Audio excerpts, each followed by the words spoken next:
एक बुढ़िया के स्वप्न में आ गए ठाकुर जी और स्वप्न में कहने लगे, जाकर बोले, मैया मेरी बड़ी सेवा करी तूने, खूब सेवा करवाई मैंने, 56 भोग पायो, खूब आनंद पायो। अब मैया आपके कुछ ही दिन शेष रह गए हैं। मैया को बता रहे हैं ठाकुर जी, मैया से कह रहे हैं कुछ दिना में आप तो चली जाओगी बैकुंठ और मैं अकेला रह जाऊंगा। तुम्हारे दूर दूर के रिश्तेदार यहाँ आएंगे, लड़ेंगे झगड़ेंगे कि हम करेंगे सेवा। मैया बात से अच्छा तो पहले ही मोको और को सौंप जा। तो मैया ने स्वप्न में ही पूछा, कौन ऐसा सौभाग्यवान है जिससे आप अपनी सेवा कराना चाहते हो। तो तब ठाकुर जी बोले, मैया एक बाबा तो थे भिक्षा लेने आवे सनातन बाबा, वो ही को तुम मोहे पधरा दे, मैं वाको के पास ही रहूँगा, अपनी सेवा करवाऊँगा। मैया पहले तो बहुत रोई, मेरी सेवा में कोई कमी रह गई। ठाकुर जी बोले, कमी नहीं है मैया, बस कछु दिना की मेहमान है और मैया को कष्ट भी दे दिया और चिंता भी दे दी। मैया को पहले तो चिंता हुई, पर बाद में मैया ने विचार किया कि ठाकुर जी सही कह रहे हैं, अगर मैं किसी को नहीं दूंगी तो रिश्तेदारों की नज़र तो पहले से ही गड़ी हुई है, क्योंकि दर्शनार्थी आते हैं, चढ़ावा चढ़ता है और चढ़ावे के लोभ में कहीं ठाकुर जी को कहीं गलत हाथ स्थान ना ले जाएं।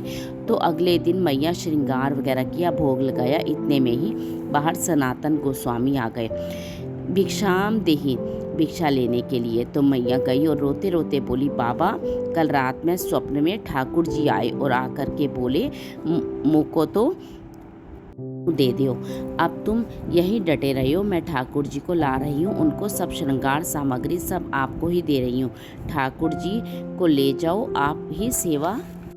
सनातन गोस्वामी बोले, मैया मैया मैया मैया रुक, हमको श्रृंगार करना नहीं आता, हम केवल नाम जप करना जानते हैं, राधे कृष्ण कृष्ण कृष्ण राधे राधे, 20 ही घंटा करवाओ हमसे। सनातन गोस्वामी बोले, दूसरी सेवा तो सौभाग्य है मेरा, मेरे पास ठाकुर जी आएंगे, पर आपका इतना सुंदर भवन, इतनी बढ़िया व्यवस्था है, तो छोटी सी कुटिया में रहता हूँ मैं, तो जमुना जी में बाढ़ आ जाती है तो मेरी कुटिया तो बह ही जाती है। मैया ठाकुर जी को कहाँ विराजमान करूँगा, मेरे यहाँ कोई महल नहीं है।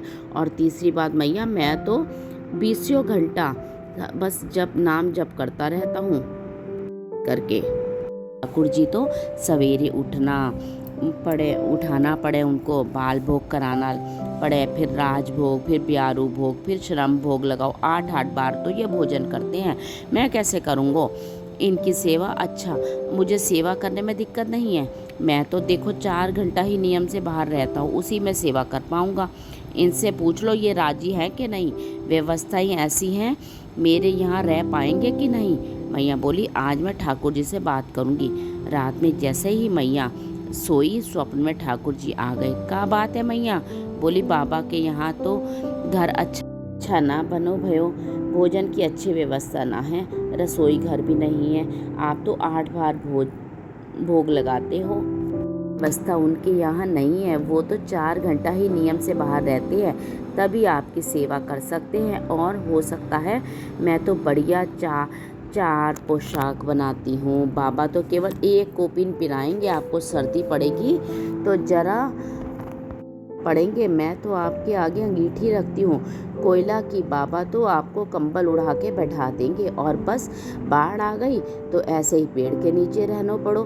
ठाकुर जी बोले, मुझको सब मंजूर है, पर रहूँगो वहीं के यहाँ, ये ही तो प्रेम होता है भैया, वृक्ष के नीचे भी खड़ा रहूँगा, वहीं के संग रहूँगा। दूसरे दिन मैया के यहाँ जैसे ही सनातन गोस्वामी आए, मैया तो अपने ठाकुर जी को गोद में लेके आई, बोली, बाबा आपकी सारी शर्तें मंजूर हैं, ठाकुर जी को रहेंगे आपके पास ही।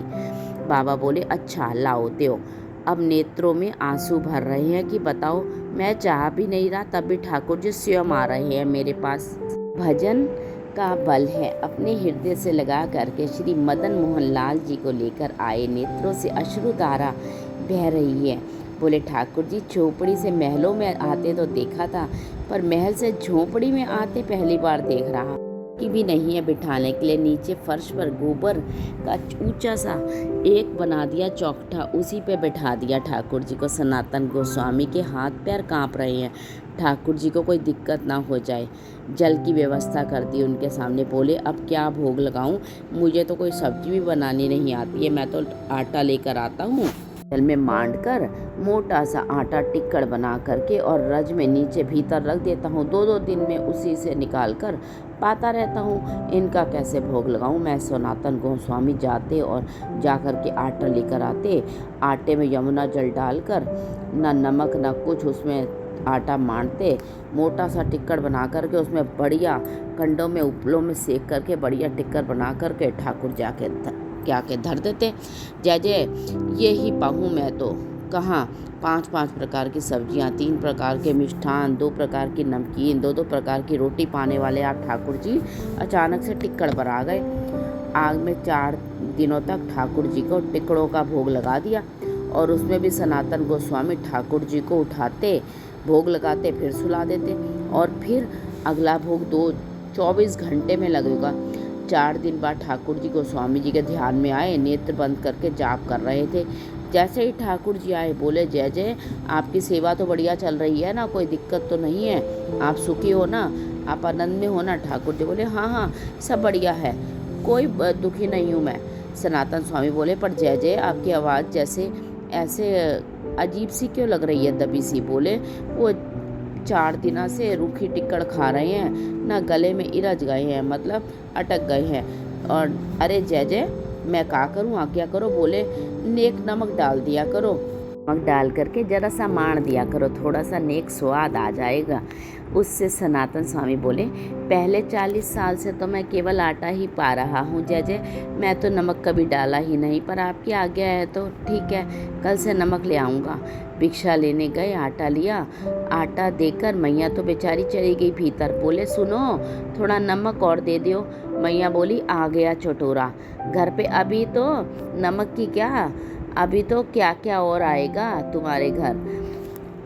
आज नमक लेकर के आ गए, जाके आटे में घोल करके ठाकुर जी को पवादी बनाकर 4 दिनों तक तो बढ़िया टिक्कड़ में नमक का स्वाद भी आने लगा। 4-5 दिन बाद ठाकुर जी फिर आ गए ध्यान में, खांसते भय सनातन गोस्वामी बोले जय जय जाड़ा लग गए हो, आपको ठंड लग गई है। नहीं जाड़ा तो नहीं लगा, पर भैया देखो बहुत बढ़िया लग रहा है, हमको कोई दिक्कत नहीं है, हम बहुत प्रसन्न हैं। 24 घंटा में एक बार भोजन मिलता है, प्योर डाइटिंग चल रही है हमारी तो। लेकिन भाई आटा जो है ना वो पेट में जाता है, जगह जगह पर चिपक जाता है, इसलिए थोड़ा सा घी लगा दिया करो ताकि सब जगह से प्रेम से निकल जाए। नेक घी लगा दिया करो वहाँ में रोटी में। ठाकुर जी मेरे पास घी कहाँ से आएगा, लेकिन कोई बात नहीं, कल की भिक्षा में ले आऊँगा। लेके नमक लेके आए, मैया से बोले मैया नेक सो घी दे दो। घी का एक सुंदर सा डिब्बा दे दिया मैया ने। अब तुम्हारा सुंदर टिक्कड़ बनाते, उसमें घी लगाते। अच्छा सनातन गोस्वामी जी तो पहले 40 सालों से साधारण ही पाते थे, लेकिन अब वे भी पाते तो उनको भी अच्छा लगता, स्वाद आता, आनंद आता। और फिर चिंता भी होती कहीं ऐसा ना हो जीभ चटोरी हो जाए इनके चक्कर में। तो मेरी भी 5-6 दिनों की सेवा हुई, ठाकुर जी फिर आ गए ध्यान में। अब बोले सनातन गोस्वामी जय जय कोई दिक्कत तो नहीं। बोले नहीं सब बढ़िया है। फिर तो बोले जब आप जाते ही हो भिक्षा लेने, आटा भी लाते हो, नमक भी लाते हो, घी तो है ही है, एक आलू भी ले आया करो।